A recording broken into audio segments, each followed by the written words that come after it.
Right Honourable Speaker, I thank you for granting me this opportunity to appraise you on Uganda's preparedness to co-host African Cup of Nations 2027 tournament alongside Kenya and the United Republic of Tanzania.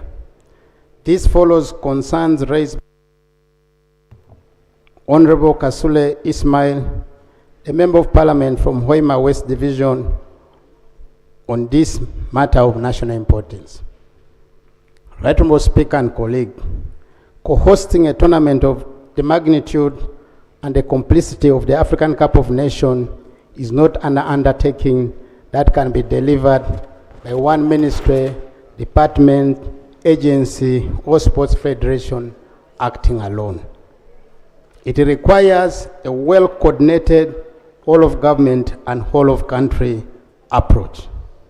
As guided by Cabinet, the First Lady and the Minister of Education and Sports has constituted an intersectoral committee to support the local organizing committee, LOC, in Uganda's preparation for AFCON 2027. Furthermore, government planning for AFCON 2027 has been guided by the number of key assumptions. This includes the fact that the tournament will be jointly hosted by Uganda, Kenya, and United Republic of Tanzania. That it will run from 19th June to 18th July 2027. That Uganda will host matches at Mandela National Stadium, Nambole, Hoima City Stadium, and we have a backup stadium, which is Akibwa Olympic Stadium. And that two competition stadiums together with attendant training facilities must be completed by 31st December 2026.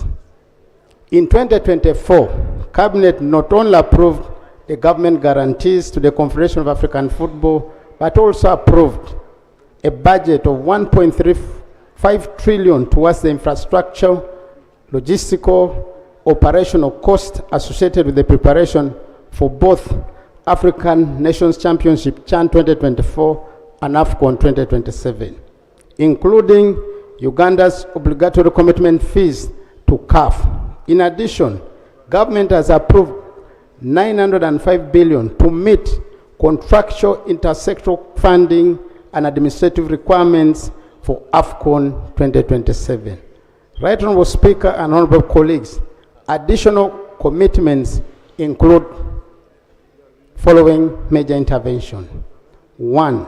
Support to upgrading of selected hotels in Hoima and Masindi through a special credit facility in accordance with CAF standard.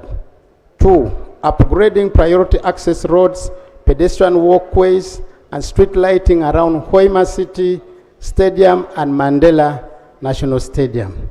3. Construction of a passenger terminal at Kawalega Airport and operationalize the facility as an international airport. 4. Upgrade of Kadiva Stadium as a training facility and support preparations for the Uganda Cranes. 5. Support the local organizing committee to undertake tournament-specific preparations across its subcommittee. 7. Remodeling and upgrade of Mandela National Stadium. 8. Deployment and improvement of ICT infrastructure at airport, hotels, stadium training facilities, hospitals supporting the tournament. 9. Upgrade of designated health facility in Hoima, Masindi, Seruka to provide intensive care, accident and emergency services. 10. Strengthening sanitation and environmental hygiene services in host city, that's Hoima City and Masindi Municipal. 11. Upgrade of meteorological services to support tournaments operations. 12. Improvement to water supply infrastructure in Hoima City. 13. Upgrade and maintenance of railway infrastructure serving Kampala, Mukono, Namamve, and Mandela, and Nambole. 14. Extension of electricity infrastructure to key AFCON facilities, including Hoima City Stadium and Kabalega International Airport. 15. Promoting Uganda as a destination under the AFCON brand. 16, waiver of visa fee for visitors during the tournament period. 17, pursuit of a joint Pamoja visa with Kenya and United Republic of Tanzania to ease movements of funds and guests. Right, Honorable Speaker, the above mentioned intervention will be directly implemented by the government, ministries, departments, and agencies responsible. I quote that.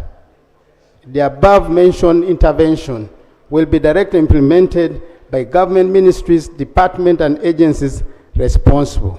The Ministry of Education and Sports, the LOC, will play a supervisory role to ensure timely implementation of activities by MDAs and conformity to the CAF standards.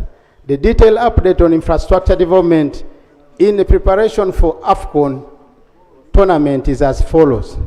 Hoima City Stadium, works for construction of the Hoima City Stadium have been completed and the defect liability period will expire in December 2026. During this period, the contractor will undertake remedial works to address comments made by CAF after their recent inspection. We expect the next inspection on 31st of August next 2026.